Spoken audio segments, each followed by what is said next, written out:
हाँ, पहला क्वेश्चन है, it is difficult to find man servant in big cities because they are engage in other portfolio profession, इधर find out करनी है। मैंने कोशिश ये की है, जैसे नाउन है तो लगभग टॉपिक सारे कवर हो जाए, प्रोनाउन में लगभग चीजें कवर हो जाए जिनसे ज्यादातर क्वेश्चन आते हैं, बाकी तो आपने पढ़ा होगा, लेकिन फिर भी लास्ट टाइम में देखते हैं।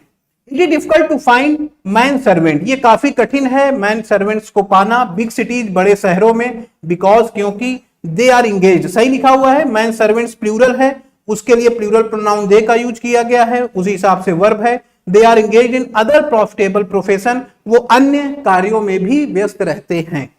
यहां पे अगर हम देखें तो क्योंकि दे का यूज मैन सर्वेंट्स के लिया हुआ है और इसको प्लूरल बनाया गया है, तो ये जो प्लूरल है वो गलत है। कहने का तात्पर्य, ये जो क्वेश्चन है ये नाउन के सिंगुलर और प्लूरल वाले कॉन्सेप्ट से लिया गया है। ये कॉन्सेप्ट भी मैं लिखता चल रहा हूं, इस कॉन्सेप्ट से क्वेश्चन है, मैन सर्वेंट सिंगुलर वर्ड है और इसका आप प्लूरल बनाएंगे, जब इसका प्लूरल बनाएंगे तो मेन सर्वेंट्स, मतलब मैन का प्लूरल मेन होगा, सर्वेंट का प्लूरल सर्वेंट्स होगा। इसी तरीके का एक और क्वेश्चन एसएससी ने जो पूछा है, वोमेन डॉक्टर, ये सिंगुलर है, जब आप इसका प्लूरल बनाएंगे तो वीमेन डॉक्टर्स बनेगा, यानी वोमेन का भी प्लूरल वीमेन हो जाएगा, डॉक्टर का प्लूरल डॉक्टर्स हो जाएगा। तो ये सिंगुलर प्लूरल किस कॉन्सेप्ट पे है, जिसमें हम दोनों पार्ट को प्लूरल में कन्वर्ट करते हैं। दो शब्दों से मिलकर बना है, कंपाउंड नाउन है, दोनों पार्ट को हम प्लूरल में कन्वर्ट करते हैं, उस पर आधारित ये क्वेश्चन पूछा गया है। चलिए, तो ये दोनों शब्दों को आप ध्यान दीजिएगा। इसके अलावा कुछ ऐसे कंपाउंड नाउन हैं, मैं बता दे रहा हूं, आप अपना घर में देखिएगा, कुछ ऐसे कंपाउंड नाउन हैं जिसमें दो शब्दों से मिलकर बना होगा, दो नाउन से मिलकर के सिंगुलर शब्द, जब हम उसको प्लूरल में कन्वर्ट करेंगे तो केवल बाद वाले को प्लूरल बनाया जाएगा, बाद वाले में यस या यस जोड़ के उसको प्लूरल कर दिया जाएगा, पहले वाले को नहीं। जैसे फॉर एग्जाम्पल बुक केस, अब इसका प्लूरल बनाएंगे तो बनेगा बुक केसेस। तो एक कॉन्सेप्ट ये हो गया, दूसरा कॉन्सेप्ट ये हो गया, और तीसरा कॉन्सेप्ट है नाउन डैश नाउन, दोनों नाउन है, दो नाउन से मिलकर बना हुआ है, जब आप इसको प्लूरल बनाएंगे तो जो पहला वाला नाउन है उसका प्लूरल बनेगा, बाद वाला नाउन ऐसे ही रखा जाएगा। जैसे सिस्टर इन लॉ आ चुका है एसएससी में, सिस्टर इन लॉ, अब इसका प्लूरल आप बनाइए तो बनेगा सिस्टर्स इन लॉ, मतलब पहले वाले वर्ड का प्लूरल बनाया गया। तो ये कंपाउंड नाउन है। कॉन्सेप्ट आपने क्या सीखा, कंपाउंड नाउन माने ऐसा नाउन जो एक से अधिक शब्दों से मिलकर बनता है, उसका जब हम प्लूरल बनाते हैं तो तीन कंडीशनें होती हैं। पहली कंडीशन है जिसमें पहले वाले वर्ड को प्लूरल बनाते हैं, दूसरे वाले को ऐसे रख देते हैं। दूसरी कंडीशन, दूसरे वाले वर्ड का प्लूरल बनाया जाता है, पहला वाला ऐसे ही रहता है। तीसरी कंडीशन है दोनों वर्ड को हम प्लूरल में कन्वर्ट करते हैं। तो तीनों को आप देख लीजिएगा, इस हिसाब से किसी पे भी क्वेश्चन आ सकता है। फिलहाल इस टाइप से क्वेश्चन पूछे गए हैं। चलिए, तो यहां फिलहाल इस पार्ट में एरर है, जहां मैन है वहां क्या कर देंगे मेन, और सर्वेंट सही लिखा हुआ है, ठीक है। ए पार्ट में आपकी एरर हो गई। आगे आते हैं, अगला क्वेश्चन देखें। The manager put forward a number of criterions for the post, manager ने बहुत सारे क्राइटेरिया इस पोस्ट के लिए दिए। नाउन के बहुत सारे क्वेश्चन उसके सिंगुलर और प्लूरल पे आधारित होते हैं, जिसमें किसी शब्द का जो प्लूरल है वो गलत तरीके से लिखा जाता है। यह क्वेश्चन भी उसी तरीके से है, सिंगुलर से प्लूरल, इस वाले कॉन्सेप्ट पर आधारित क्वेश्चन है। जैसे क्राइटेरिया, ये वर्ड हमारा है क्राइटेरियन, सिंगुलर है, इसका प्लूरल बनाएंगे क्राइटेरिया बनेगा। इसी तरीके से फेनोमेनन, सिंगुलर वर्ड है, इसका जब हम प्लूरल बनाते हैं फेनोमेना, ये प्लूरल बनता है, ये आपका सिंगुलर हो गया, ये आपका प्लूरल हो गया। तो यहां देखिए, a number of criterions, a number of के साथ आने वाला नाउन प्लूरल होगा, लेकिन क्राइटेरियन का प्लूरल क्राइटेरियंस बनाया गया है, जो कि गलत है। बी पार्ट में एरर है, सही प्लूरल क्या होगा, क्राइटेरिया। ये क्राइटेरियन सिंगुलर वर्ड है और उसका प्लूरल बनाएंगे तो क्राइटेरिया बनेगा इस तरह से, ये आपका सही हो जाएगा। तो ये कुछ ऐसे वर्ड जिनके सिंगुलर प्लूरल थोड़ा टेक्निकल हैं, उनको आपको ध्यान देने की आवश्यकता है, उस पर क्वेश्चन आ सकते हैं। चलिए आगे देखते हैं फिर। All account enjoying fund based working capital limits of ₹10 lakh and above should reviewed at least once a year. सारे खाते, सभी खातों की बात हो रही है, यानी खाते एक से ज्यादा है, अकाउंट एक से ज्यादा है, एक से ज्यादा चीजें हैं तो प्लूरल में होनी चाहिए, सही लिखी हुई है।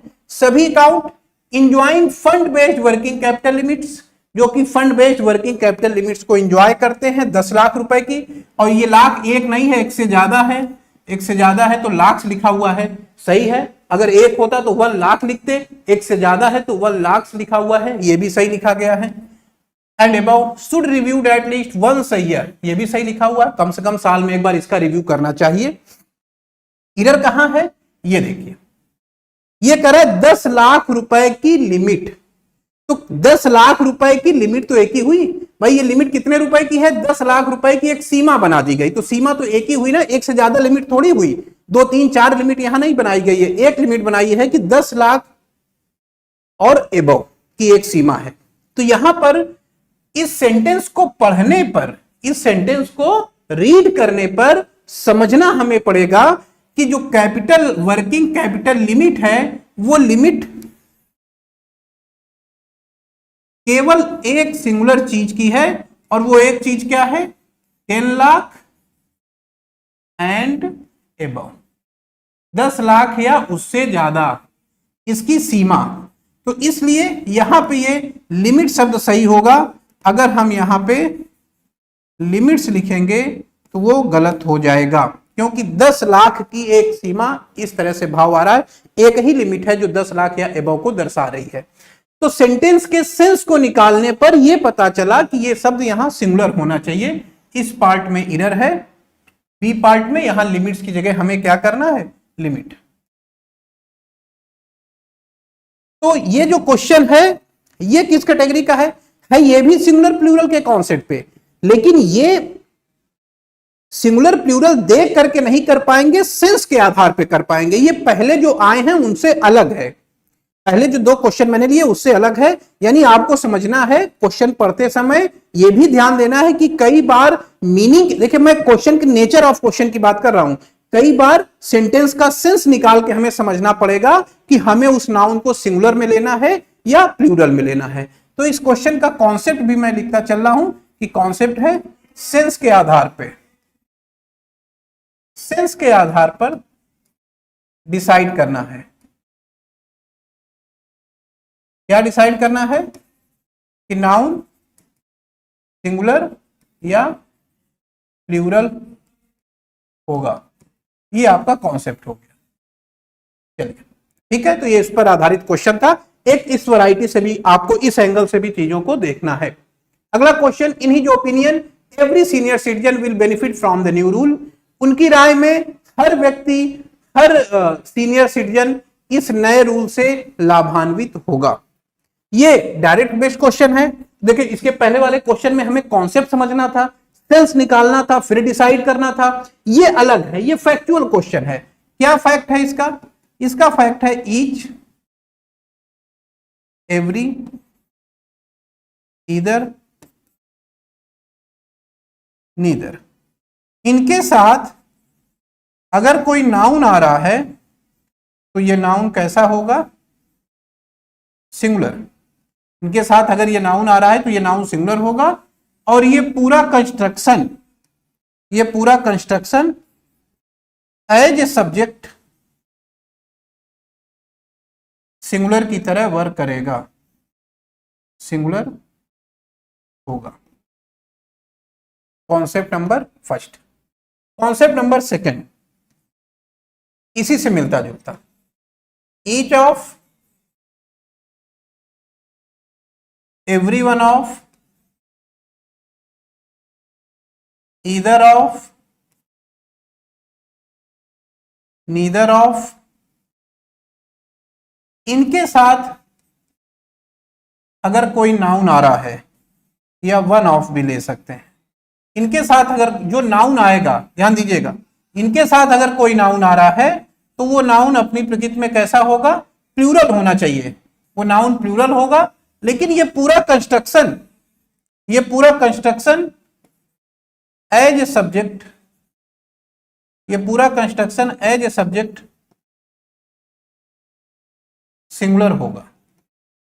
तो ध्यान देना है, दोनों कॉन्सेप्ट को देखें।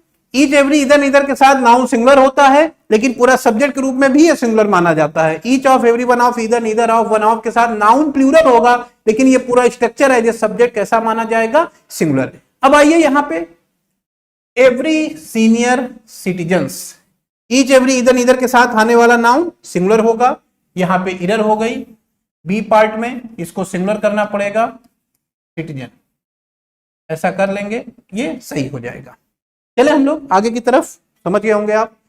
2 lakhs of people attended the meeting held in parade ground, 2 lakh लोगों ने मीटिंग को अटेंड किया जो परेड ग्राउंड में आयोजित की गई थी। क्या कॉन्सेप्ट है, मैं कॉन्सेप्ट भी लिख दे रहा हूं। कॉन्सेप्ट कहता है डजंट 100,000 लाख मिलियन बिलियन, ये जो वर्ड है डजन 100,000 मिलियन बिलियन, इनके पहले अगर कोई नंबर लिखा हुआ है, कोई भी नंबर है जैसे 2, 3, 4 etc, इनके पहले कोई नंबर अगर आ रहा है तो इनके बाद इनके साथ दो चीजें, 2 पॉइंट। नंबर 1, इनके साथ यस या ईएस नहीं लगाते हैं, और दूसरा पॉइंट है ऑफ का प्रयोग नहीं करते हैं।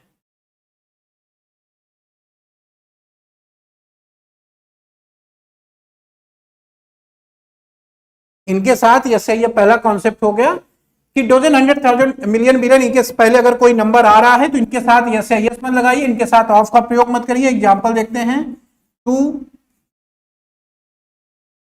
Dozens bananas. अब यहां डजन के पहले एक नंबर लिखा हुआ है, इसलिए इसके साथ जो यस लगाया गया है गलत है, ये गलत सेंटेंस है। फिर लिखा गया 2 डजन ऑफ बनानास, यहां डजन के पहले नंबर आ रहा है, इसलिए इसके साथ ऑफ लगाएंगे तो ये गलत माना जाएगा। तो डजन अगर इसके पहले नंबर आ रहा है तो ना यस लगाइए ना ऑफ लगाइए, यानी 2 डजन बनानास ये लिखेंगे तो सही हो जाएगा। तो ये एग्जाम्पल थे इसके, समझ गए होंगे आप। अब दूसरा कॉन्सेप्ट कहता है कि यदि इनके पहले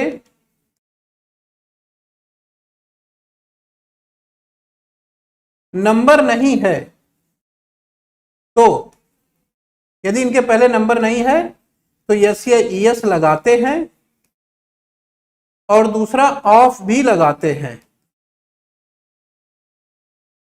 इसका मतलब एक एग्जांपल यहीं ले लेते हैं। अगर नंबर हमने नहीं लिखा, अगर मान लीजिए हम नंबर नहीं लिख रहे हैं और हम लिख रहे हैं डजन, देखिए इसके पहले नंबर नहीं है ना, तो इसमें यस भी लगाइए आराम से और ऑफ भी लगाइए आराम से, डजन ऑफ बनानास, सही है ये। तो समझ गए होंगे आप, इससे जुड़ा हुआ जितना क्वेश्चन आ सकता है वो सारा मैंने कॉन्सेप्ट के फॉर्म में लिख दिया। 2 लाख ऑफ पीपुल, यहां लाख के पहले नंबर लिखा हुआ है, ऐसी कंडीशन में ये यस नहीं रहेगा, ये ऑफ नहीं रहेगा, ऐसे कर लेंगे तो सही हो जाएगा। यानी इसका सही आंसर हुआ 2 लाख,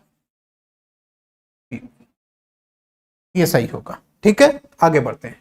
अब 5 मैन इंक्वायरी कमेटी, सिंपल सा कॉन्सेप्ट है कि number plus noun, number plus noun अगर एडजेक्टिव के रूप में किसी दूसरे नाउन के पहले लिखा हो, नंबर प्लस नाउन किसी दूसरे नाउन के पहले एज एडजेक्टिव आया है, तो ये जो नाउन है ये सिंगुलर होगा। तो अब यहां पे देखें लिखा हुआ अ 5 मेन इंक्वायरी कमेटी। यहां ये नंबर है, ये नाउन है, और ये नंबर प्लस नाउन एडजेक्टिव का काम कर रहा है किसके लिए? इंक्वायरी कमेटी के लिए। ये नाउन है, इसके पहले ये एडजेक्टिव के रूप में आया है, एडजेक्टिव के रूप में लिखा हुआ है नंबर प्लस नाउन, तो ऐसी कंडीशन में ये जो नाउन है ये सिंगुलर होगा, मेन की जगह क्या हो जाएगा? मैन। ऐसा कर लेंगे तो सही है, ए पार्ट में एरर है, मेन की जगह मैन होगा। कॉन्सेप्ट समझ गए होंगे, सिंपल कॉन्सेप्ट है, नंबर प्लस नाउन किसी दूसरे नाउन के पहले आ रहा है तो उस नाउन को आपको सिंगुलर में लेना है। आगे, there are so many filths all around the place. इस प्लेस के चारों तरफ बहुत सारी गंदगी है। कॉन्सेप्ट क्या कहता है? कॉन्सेप्ट कहता है कि कोई भी अनकाउंटेबल नाउन अगर लिखा हुआ है, अब अनकाउंटेबल नाउन आप जानते होंगे, कोई भी अनकाउंटेबल नाउन लिखा हुआ है तो नंबर 1 यस या ईएस नहीं लगाते हैं, नंबर दूसरा सिंगुलर मानते हैं, नंबर तीसरा do not use any word showing plurality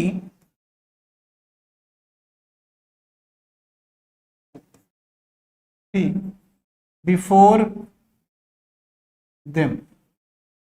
मतलब उसके पहले कोई, पहले तो उस, अगर कोई अनकाउंटेबल नाउन है तो ये 3 कॉन्सेप्ट ध्यान देने हैं कि अनकाउंटेबल नाउन में यस या यस लगा के उसका प्लूरल नहीं बना सकते, अनकाउंटेबल नाउन को सिंगुलर मानते हैं, और चूंकि सिंगुलर मानते हैं इसलिए डू नॉट यूज, कोई भी ऐसा वर्ड नहीं यूज करते जो प्लूरल का सेंस देता है। जैसे अनकाउंटेबल के पहले 3 4 5 नहीं आ सकता, मैनी नहीं आ सकता, सेवरल नहीं आ सकता, क्योंकि ये सारी चीजें प्लूरल नाउन के पहले आती हैं, ऐसे नाउन के पहले आती हैं जो एक से अधिक होने का भाव देते हैं। तो जब हम यहां पहुंचते हैं इस पार्ट में, सो मैनी फिल्थ में, देखें सो मैनी फिल्थ, पहला पॉइंट, ये फिल्थ अनकाउंटेबल नाउन है, फिल्थ अनकाउंटेबल नाउन है। अनकाउंटेबल नाउन इसका मतलब हुआ गंदगी या कूड़ा कचरा। पहली एरर क्या है कि इसमें यस लगा हुआ है, यस हटाइए, फिल्थ करिए। दूसरी एरर क्या है, यहां मैनी है, मैनी का प्रयोग नहीं करते, मैंने लिखा ना अनकाउंटेबल के पहले नहीं लगाते, तो दूसरी एरर है यहां मच करिए, सो मच फिल्थ हो जाएगा, ये यहां पे आइए, तो मैनी की जगह मच और फिल्थ की जगह फिल्थ। लेकिन जब आप ऐसा करेंगे तो एक करेक्शन आपको और करना पड़ेगा, क्योंकि ये देयर के बाद लिखा हुआ है। रूल कहता है कि देयर के साथ जो वर्ब आती है वो देयर के हिसाब से नहीं, उसके बाद में लिखे हुए नाउन के हिसाब से आती है। तो इसके बाद में ये नाउन पहले प्लूरल था लेकिन अब सिंगुलर हो गया, अनकाउंटेबल हो गया, मैंने लिखा ना इसको सिंगुलर मानते हैं। तो अगर ये सिंगुलर है तो इसके हिसाब से वर्ब लेंगे और सिंगुलर के हिसाब से आर की जगह क्या हो जाएगा? इच। इतना करेक्शन होगा तो ये सही हो जाएगा। किस पे बेस्ड क्वेश्चन था? अनकाउंटेबल नाउन पे। तो अनकाउंटेबल नाउन आप पढ़िएगा, ध्यान देना है कि जो अनकाउंटेबल नाउन है उनके साथ ये 3 चीजें हैं, ये 3 रूल हैं जो फॉलो होते हैं और क्वेश्चन इस पे आता है। आगे आइए, द फर्नीचर्स, कुछ ऐसे शब्द हैं जो अनकाउंटेबल नाउन की श्रेणी में आते हैं, वही पिछला वाला, जैसे हमारा फर्नीचर है, ये भी अनकाउंटेबल नाउन की श्रेणी में आता है। इंफॉर्मेशन,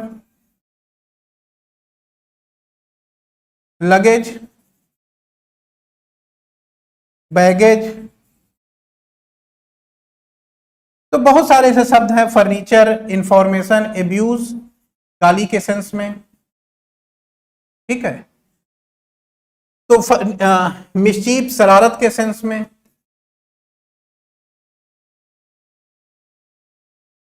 तो ये सारे जो वर्ड हैं ये अनकाउंटेबल नाउन की तरह यूज होते हैं। और भी बहुत सारे शब्द हैं, मैं सबको नहीं लिख रहा हूं, आप देखिएगा। न्यूज हो गया, तो ये सारे शब्द अगर अनकाउंटेबल नाउन की तरह है तो रूल अभी क्या बताया था भाई मैंने कि अनकाउंटेबल नाउन में 3 चीज, यस या यस नहीं लगाते हैं, सिंगुलर मानते हैं और उसके पहले कोई ऐसा शब्द नहीं लिखते हैं जो प्लूरलिटी को दर्शाता हो। इसमें यस लगाया गया है, यही गलत है, सही करेंगे क्या हो जाएगा? द फर्नीचर, ठीक है, ये सही हो जाएगा। आगे आइए, सेम उसी कॉन्सेप्ट पे क्वेश्चन था। The same board is used for chess as well as draught. Concept क्या है? कॉन्सेप्ट कहता है गेम का नाम हो, गेम का नाम, सब्जेक्ट का नाम, गेम का नाम है, सब्जेक्ट का नाम है। कुछ ऐसे सब्जेक्ट के नाम और गेम के नाम हैं जिनके लास्ट में यस लगा रहता है और उस यस को हम लोग हटा नहीं सकते हैं, हटाएंगे तो कहीं न कहीं सेंटेंस जो हमारा है वो गलत हो जाता है। ठीक है, गेम का नाम हुआ, सब्जेक्ट का नाम हुआ, या डिसीज भी कह सकते हैं, कुछ बीमारियां हैं, डिसीज का नाम। क्या कॉन्सेप्ट है इनका? इन सभी के लास्ट में यस या यस लगा रहता है जिसे हटाते नहीं हैं उनके मूल अर्थ में, उनके मूल अर्थ में, नंबर 1। दूसरा, सिंगुलर मानते हैं, इसको क्या मानते हैं हम लोग? सिंगुलर मानते हैं इनको। गेम का नाम बताइए, जैसे बिलियर्ड्स, जैसे जिम्नास्टिक, जैसे ड्रॉट्स, ड्रॉट्स, ये आपके गेम के नाम हो गए। सब्जेक्ट का नाम बता दीजिए, जैसे फिजिक्स, जैसे लिंग्विस्टिक्स, भाषा विज्ञान, जैसे मैथमेटिक्स, जैसे स्टैटिस्टिक्स, सब्जेक्ट के रूप में है, ध्यान रखिएगा। डिसीज का नाम बताइए, जैसे मम्स, मिजल्स, डायबिटीज। तो गेम का नाम हो, सब्जेक्ट का नाम हो या फिर डिसीज का नाम हो जिनके लास्ट में यस होता है, उस सेंस में उसको में हम यस नहीं हटाते हैं, नंबर 1 बात। और नंबर 2 बात, कहीं पर अगर ये सब्जेक्ट के रूप में आ रहा है तो उसको सिंगुलर मानते हैं। ये 2 कॉन्सेप्ट है। यहाँ पे चेस जैसे एक गेम का नाम है, उसी तरीके से ड्रॉट भी एक गेम का नाम है, लेकिन इसके यस को हटा दिया गया है, सही कर लेंगे। ड्रॉट्स जैसे चेस है, उसी तरीके से ड्रॉट भी एक गेम है। ये जो लिखा है वो तो गलत, उसका मतलब सूखा होता है, DROUGST, ड्रॉट माने सूखा, अकाल। चलिए आगे आइए, समझ गए होंगे आप। मैं कॉन्सेप्ट भी लिखता चल रहा हूं। Shaheed Bhagat Singh and Rajguru were among the great sons of India who were sent to gallow by the British government. बताइए क्या इधर है? सेम वही कॉन्सेप्ट है। कुछ नाउन है, सम नाउन्स, कुछ नाउन ऐसे होते हैं जिनके लास्ट में यस या ईएस लगा रहता है, ठीक है। और इस नाउन में जो कॉन्सेप्ट है वो नंबर 1, यस या ईएस नहीं हटाते हैं इनके मूल सेंस में, क्योंकि हटा देंगे तो उसका सेंस बदल जाएगा, इनके मूल अर्थ में जो इनका अर्थ है। दूसरा, प्लूरल माना जाता है। देखिए इसके पहले भी यस या यस था लेकिन वो सिंगुलर था, ये प्लूरल माना जाता है, ये प्लूरल मानते हैं हम लोग। बहुत सारे ऐसे वर्ड हैं इनको हम लोग प्लूरल की तरह ट्रीट करते हैं, उसके लास्ट में यस या यस लगा रहता है लेकिन वो सिंगुलर न मान करके प्लूरल माना जाता है।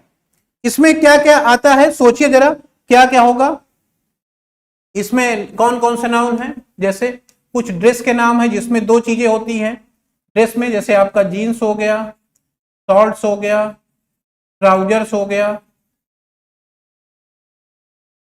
कुछ इंस्ट्रूमेंट हैं जिन जो डबल से बनते हैं, जैसे सीजर्स कैंची, जैसे ग्लासेज चश्मा, जैसे टोंग्स चिमटा, स्पेक्टेकल्स चश्मा। तो कुछ ड्रेस हैं, कुछ इंस्ट्रूमेंट्स हैं और कुछ अदर्स नाउन और भी हैं, कुछ और भी नाउन हैं। उसी में से एक है गैलोज। गैलोज वर्ड है जिसका मतलब होता है फांसी, और इसके लास्ट में जो यस लगा हुआ है वो हम हटाते नहीं है, हटाएंगे तो या तो इन शब्दों में यस या यस हटा सकते हैं कि नहीं हटा सकते हैं। देखिए हटा देंगे तो वो कोई ऐसा वर्ड बनेगा जिसकी कुछ अलग मीनिंग होगी, वो मीनिंग नहीं होगी जिस मीनिंग में हम उसको यूज करें। जैसे गैलोज माने फांसी होती है, अब अगर यस आप हटाएंगे तो गैलो का मतलब फांसी नहीं निकलेगा। हो सकता है इस शब्द का कोई मतलब ही ना हो, यह शब्द इंग्लिश में एग्जिस्ट ही ना करता हो, या हो सकता है उसका कुछ और मीनिंग निकल जाए। तो इन चीजों का हम ध्यान देंगे। तो अदर्स में जैसे गैलोज हो गया, कुछ और वर्ड आप लिखना चाहे तो जैसे प्रोसीड्स है, प्रोसीड्स माने धन संपत्ति। एनल्स है, इतिवृत्त, बहुत सारे ऐसे शब्द है आपने पढ़ा होगा। तो फिलहाल हम लोग इस पार्ट मिरर मानेंगे और जहां गैलो है वहां गैलोस कर लेंगे। आगे बढ़ते हैं, अगला क्वेश्चन पढ़िए जरा क्या लिखा हुआ है।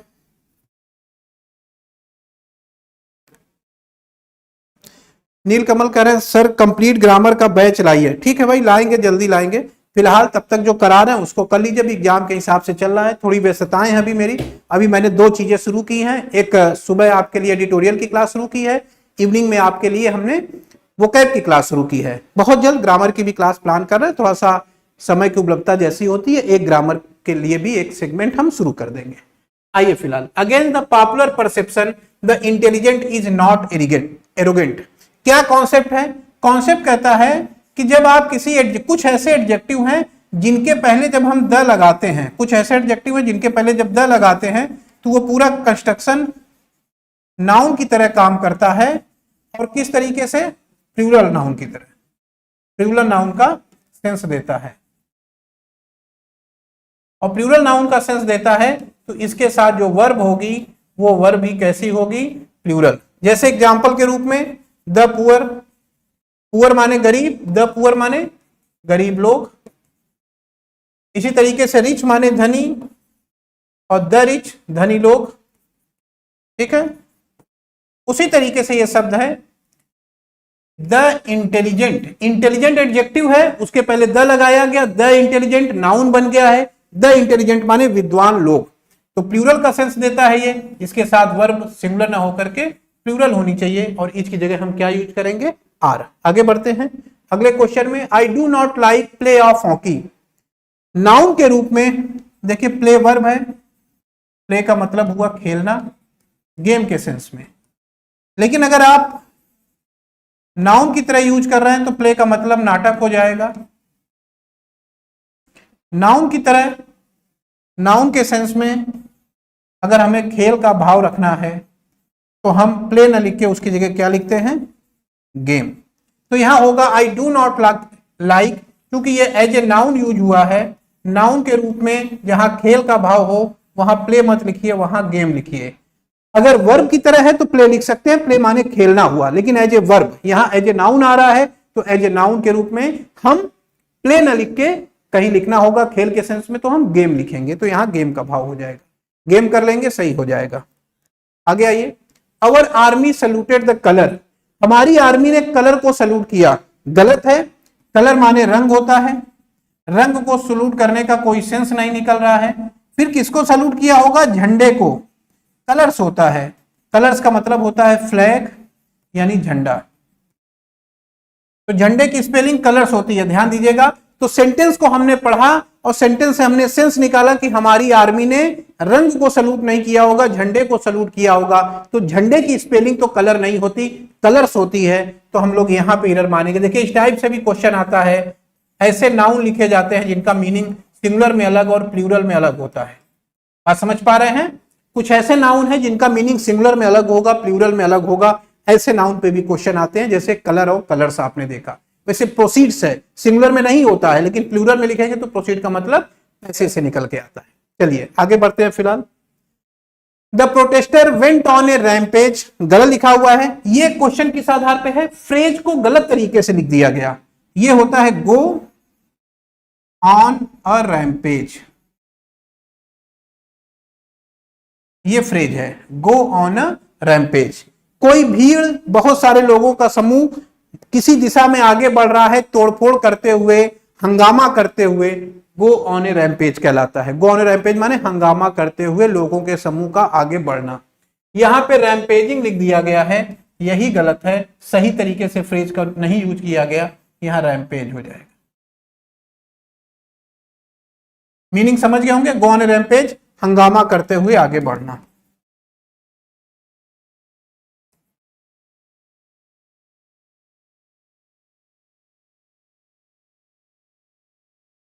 चलिए आगे आइए।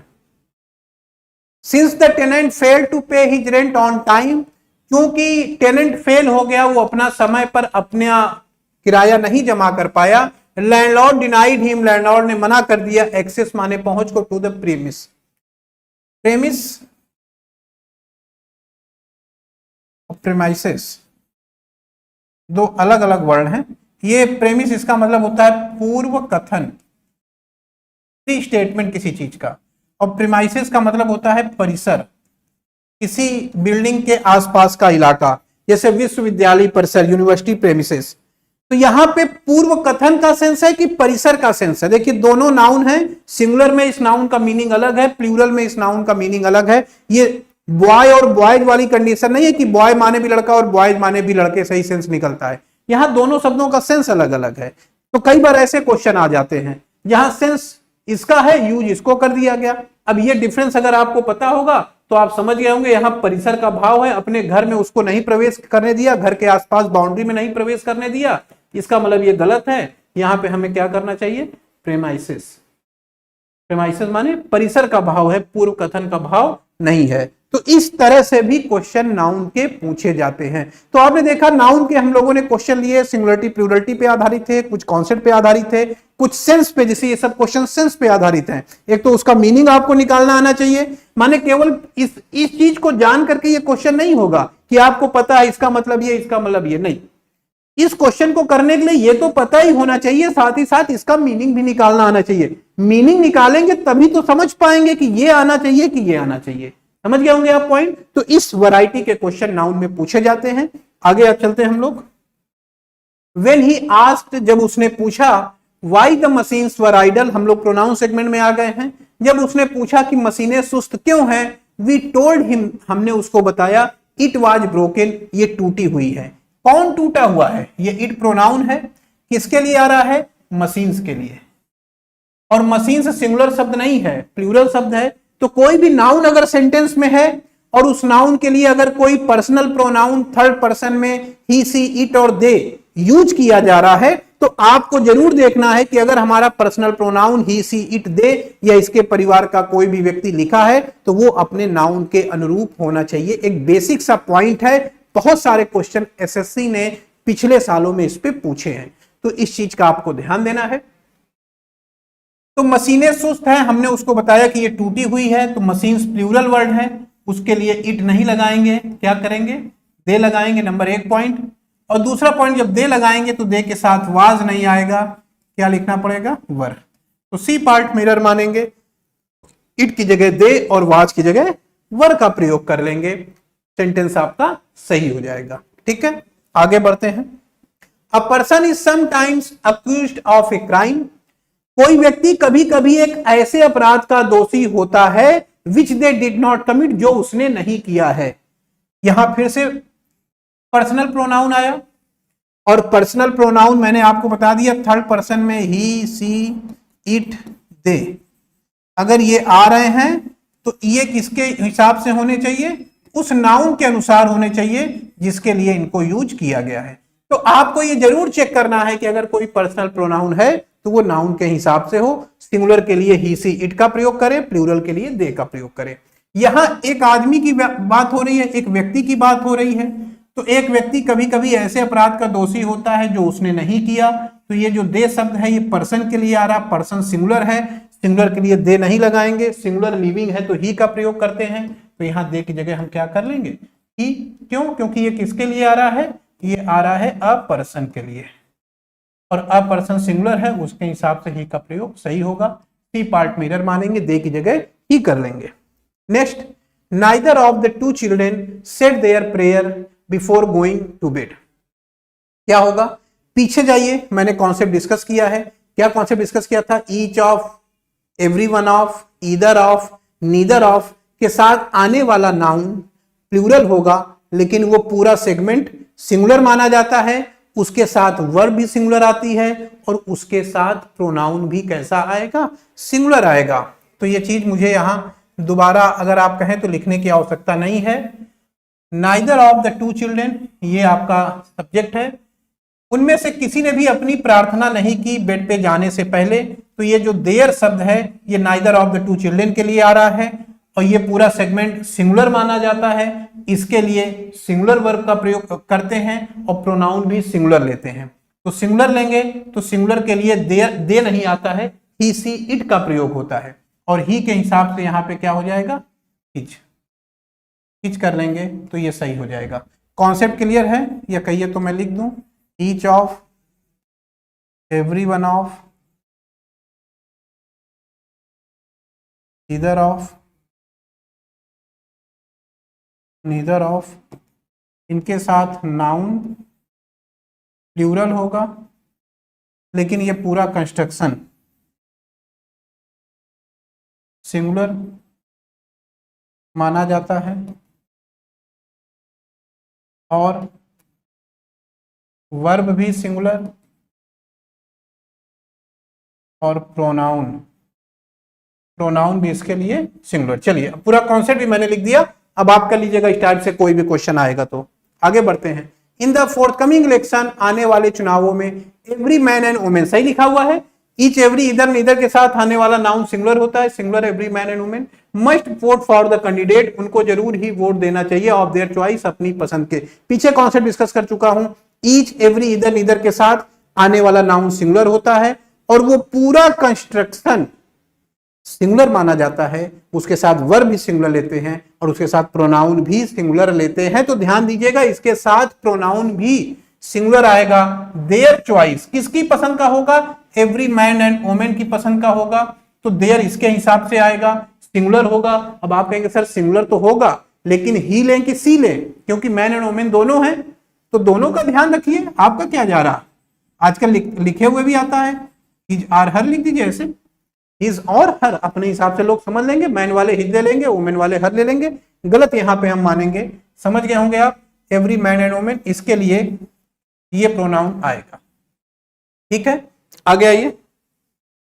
इधर Kishan or Pradeep has left behind their cap, इधर और में क्या करते हैं, ध्यान दीजिएगा।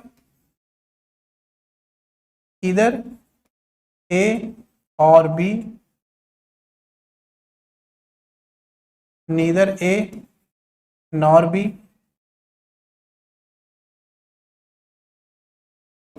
not only A but also, इसके साथ वर्ब कैसी आएगी, प्रोनाउन क्या होगा, ध्यान दीजिए। मैं प्रोनाउन का रूल यहां बता रहा हूं। प्रोनाउन का कॉन्सेप्ट है कि प्रोनाउन सिंगुलर होगा। कब सिंगुलर होगा? जब ये दोनों सिंगुलर होंगे। अगर ये दोनों सिंगुलर हैं, यानी ए और बी जिसको जोड़ा जा रहा है, ये दोनों सिंगुलर हैं, तो प्रोनाउन सिंगुलर होगा। लेकिन अगर ये दोनों, इनमें एक सिंगुलर, मान लीजिए ए सिंगुलर है लेकिन बी प्लूरल है, कोई भी एक सिंगुलर कोई भी एक प्लूरल हो, तो ऐसी कंडीशन में जो प्रोनाउन है वो प्लूरल हो। समझ गए होंगे, दोनों सिंगुलर हैं तो प्रोनाउन सिंगुलर होगा, एक सिंगुलर एक प्लूरल है तो प्रोनाउन प्लूरल होगा। इधर और, नीदर ना, not only but also say जब हम दो नाउन को जोड़ेंगे, तो यहां पे इधर किशन आर प्रदीप दोनों सिंगुलर हैं, तो नाउन भी सिंगुलर होगा, और सिंगुलर होगा तो देयर के हिसाब की जगह क्या हो जाएगा, हिज। ऐसा कर लेंगे तो ये सेंटेंस सही हो जाएगा। सी पार्ट में एरर है। तो ये सारे क्वेश्चन किस पे आधारित हैं? ये सारे क्वेश्चन पर्सनल प्रोनाउन पे आधारित हैं, जो किसी सेंटेंस में यूज हुआ है, और वो अपने नाउन के अकॉर्डिंग होना चाहिए। अलग अलग क्वेश्चन लेकर के मैंने अलग अलग कंडीशन में कॉन्सेप्ट के साथ मैंने इन चीजों को डिस्कस किया। इससे बाहर चीजें नहीं आएंगी, इन्हीं में से आपको मिल जाएगा। Nobody in their senses, nobody, somebody, anybody singular माना जाता है, तो सिंगुलर के साथ देयर आ ही नहीं सकता है, हिज ले लीजिए, सिंगुलर का यूज करिए, सही हो जाएगा। बी पार्ट में एरर है, वही पर्सनल प्रोनाउन की दिक्कत कि प्रोनाउन अपने नाउन के हिसाब से होना चाहिए। Nobody, somebody, anybody, everybody singular word है, उनके साथ हम सिंगुलर लेंगे, देयर की जगह हिज हो जाएगा। आगे आइए।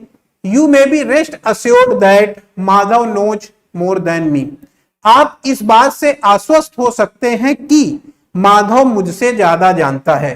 देखिए कॉन्सेप्ट है, सब्जेक्ट है, वर्ब है, ऑब्जेक्ट है, डैश डैश डैश, एज या दैन लिखा हुआ है, और फिर आपका एक प्रोनाउन है।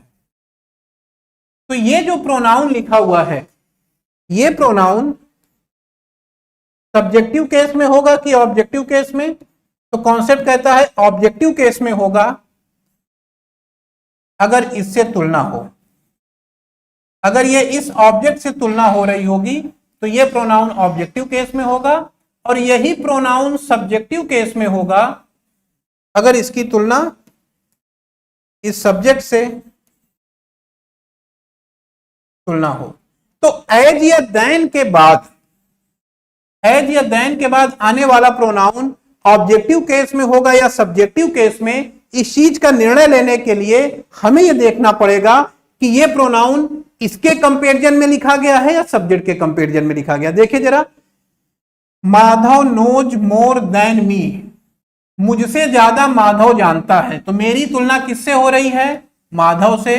वर्ब के पहले लिखा हुआ माधव सब्जेक्ट है, तो ये प्रोनाउन सब्जेक्टिव केस में होगा। मी गलत है, उसकी जगह आई कर लेंगे, सही हो जाएगा। सी पार्ट में एरर है, मी की जगह आई करेंगे क्योंकि इसकी तुलना माधव से की जा रही है। समझ गए होंगे, सिंपल कॉन्सेप्ट है, सिंपल सोल्यूशन मैंने बताया।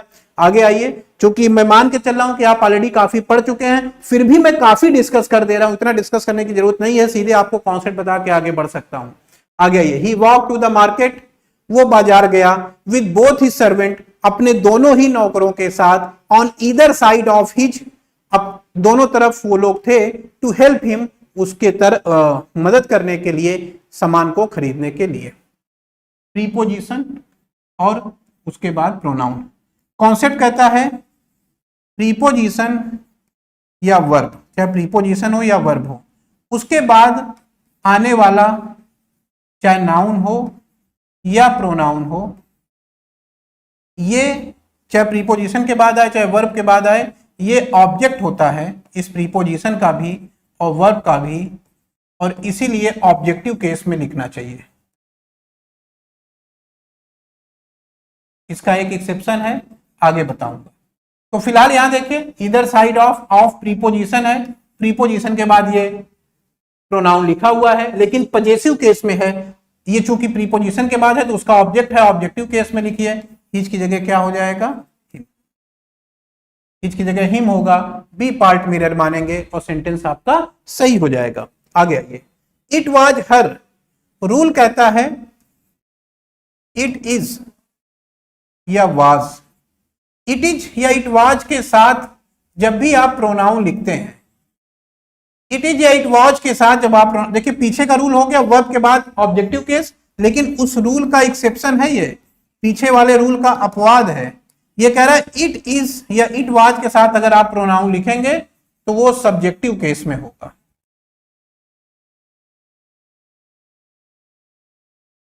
तो इट वाज इसके साथ ये प्रोनाउन आ रहा है, सब्जेक्टिव केस में होगा, सी कर लेंगे, सेंटेंस सही हो जाएगा। पीछे रूल था वर्ब प्रीपोजिशन के बाद ऑब्जेक्ट होता है, ये उसका अपवाद है। इट इज या इट वाज के बाद कोई प्रोनाउन आ रहा है तो वो सब्जेक्टिव केस में होगा। चलिए, you do not know of him leaving the town, एक कॉन्सेप्ट मैं बता रहा हूं।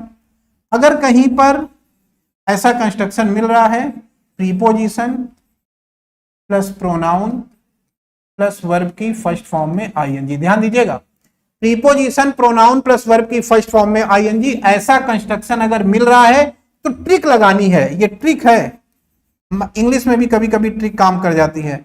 ये ट्रिक लगानी है कि ये प्रोनाउन पजेसिव केस में होगा। कई बार इस पे क्वेश्चन है, खैर ये हम कॉन्सेप्ट से करते हैं, हम इसको करते कॉन्सेप्ट नहीं, लेकिन आज कॉन्सेप्ट डिस्कस करने का समय नहीं है, डायरेक्ट ट्रिक बता रहा हूं, आएगा अप्लाई करिएगा। 99.99% चांस है इसके सही होने का, जल्दी फेल नहीं होता है। तो देखिए, प्रीपोजिशन है, प्रोनाउन है, वर्ब की फर्स्ट फॉर्म में आईएनजी है, तीनों संयोग बैठ रहे हैं, सूर्य ग्रहण चंद्रग्रहण लगेगा, सूर्य चंद्रमा पृथ्वी एक सीध में है, तो ऐसी कंडीशन में ये प्रोनाउन पजेसिव केस में होगा। हिम की जगह हिज कर लीजिए, सेंटेंस आपका सही हो जाएगा, बी पार्ट में ही रख लेंगे। समझ गए आप? कोई ऐसी चीज नहीं बता रहा हूं बहुत टेक्निकल है, बहुत डिफिकल्ट है, आप समझ नहीं पा रहे हैं, आराम आराम से चल रहा हूं, चीजें जो समझ में आने वाली हैं। अ friend of, a brother of, a student of, इनके साथ जब प्रोनाउन हम लिखते हैं तो वो पजेसिव प्रोनाउन वाले फॉर्म में होता है। पजेसिव प्रोनाउन, पजेसिव प्रोनाउन क्या होगा? जैसे आई का, माइन, ही का, ये सब पढ़ा होगा आपने, हिज,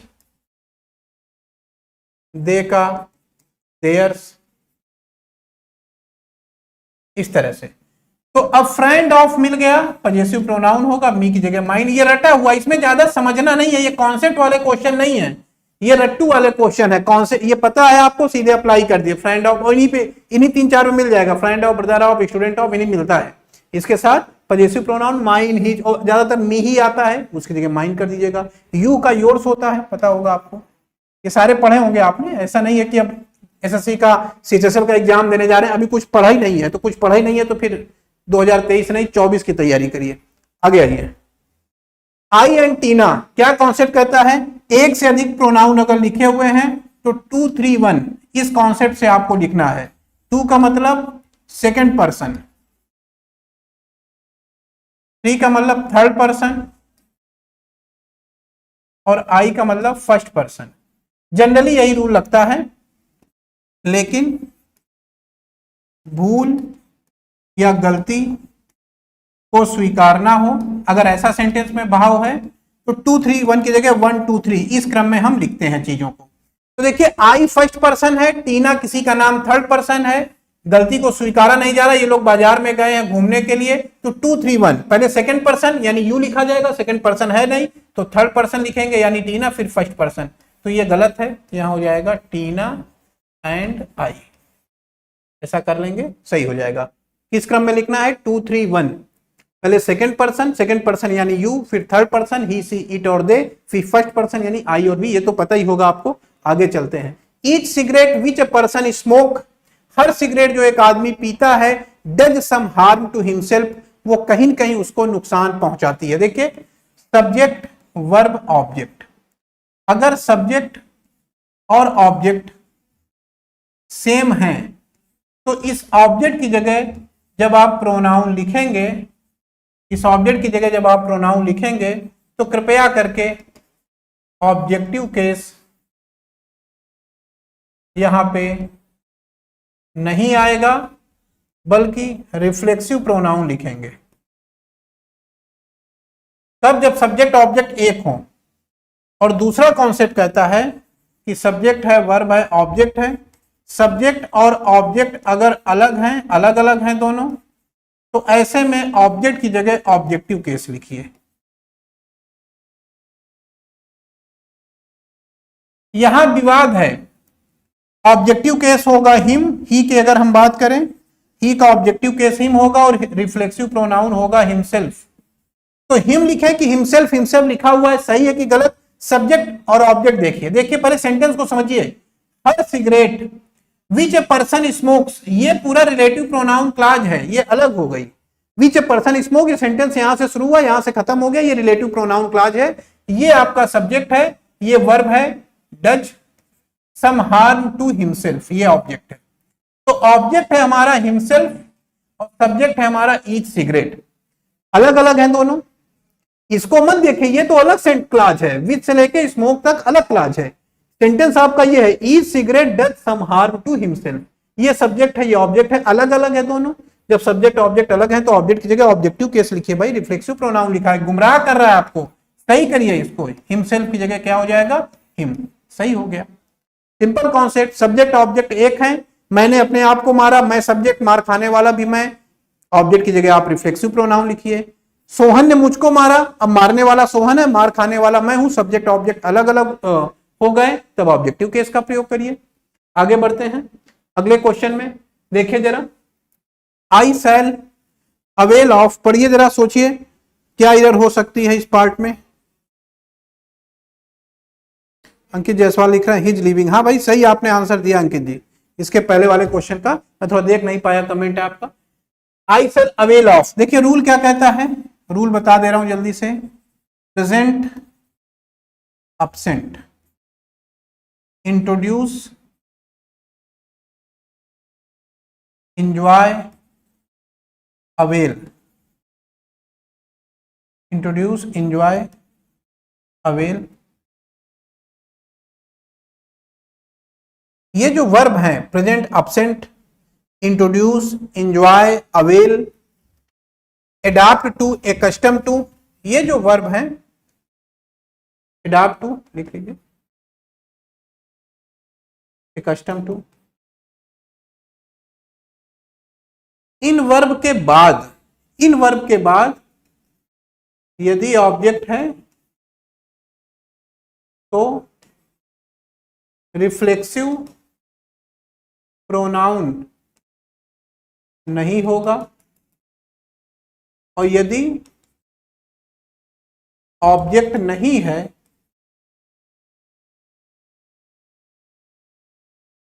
तो रिफ्लेक्सिव प्रोनाउन होगा। पढ़िए सेंटेंस, डिसाइड करिए ऑब्जेक्ट है कि नहीं है। अब यहां पे कई लोग गच्चा खा जाएंगे। अब वो उनको लगेगा मुझे लाभ उठाना चाहिए इस अवसर का, आप कहेंगे ये अवसर आपका ऑब्जेक्ट है, यही गलत हो जाएगा। तो आप लोग गच्चा न खाएं, मैं 3 वर्ब को इसमें छांटता हूं, बाकी तो दिक्कत नहीं होगी। Avail of, accustom to, adopt to, इन 3 में आप गच्चा खा सकते हैं, कंफ्यूज हो सकते हैं ये 3 वर्ब आने पे, बाकी इनमें तो कंफ्यूज नहीं होंगे। इन 3 वर्ब में आपको मैं ट्रिक बता दे रहा हूं, यहां भी एक छोटी सी ट्रिक है, ध्यान दीजिएगा। क्या ट्रिक है? वर्ब के बाद अगर प्रीपोजिशन है, वर्ब प्लस प्रीपोजिशन, वर्ब के बाद अगर इन 3 वर्ब की बात कर रहा हूं, ध्यान दीजिएगा, सारी वर्ब की बात नहीं हो रही है, कंफ्यूज, मेरी लैंग्वेज ध्यान से सुनिएगा। इन 3 वर्ब की बात हो रही है, adopt to, custom to, avail of. अगर इनके बाद प्रीपोजिशन है तो इसका मतलब ऑब्जेक्ट नहीं है। बस आप ट्रिक अप्लाई करिए। अगर इन 3 वर्ब के बाद, कई बार क्वेश्चन आए हैं, इन 3 वर्ब के बाद अगर ऑब्जेक्ट है, सॉरी प्रीपोजिशन है, तो इसका मतलब ऑब्जेक्ट नहीं है, और अगर ऑब्जेक्ट नहीं है तो रिफ्लेक्सिव प्रोनाउन आपको लगाना पड़ेगा। इस चीज को आपको समझ जाना है। तो यहां पे देखिए, अवेल के साथ प्रीपोजिशन आ रहा है, वर्ब के साथ प्रीपोजिशन है, अवेल, अडॉप्ट, कस्टम, इन्हीं 3 पे ये रूल लगेगा, और जगह मत लगा दीजिएगा। तो इसका मतलब इसमें ऑब्जेक्ट नहीं है, और ऑब्जेक्ट नहीं है तो ए पार्ट में एरर हो जाएगी, और यहां पे हमें रिफ्लेक्सिव प्रोनाउन लगाना पड़ेगा, जो कि आई के हिसाब से होगा। क्या हो जाएगा? My self. ऐसा कर लीजिए, सही हो जाएगा सेंटेंस आपका। आगे बढ़ते हैं। अगला question, one must use his best effort. One के साथ ही, हिम, हिज, हिमसेल्फ, इसका प्रयोग नहीं करते हैं अगर वन एज ए सब्जेक्ट आया है। क्यों नहीं करते हैं? क्योंकि वन के अपने केस हैं। वन का केस है one, subjective case, objective case one हो जाएगा, पजेसिव केस वंस हो जाएगा, रिफ्लेक्सिव प्रोनाउन लिखना है तो वन सेल्फ हो जाएगा। यहां वन के साथ हिज लिखा हुआ है, ये गलत है। वन के लिए उसका खुद का प्रोनाउन होता है वंस, कर लीजिए, ए पार्ट में एरर है।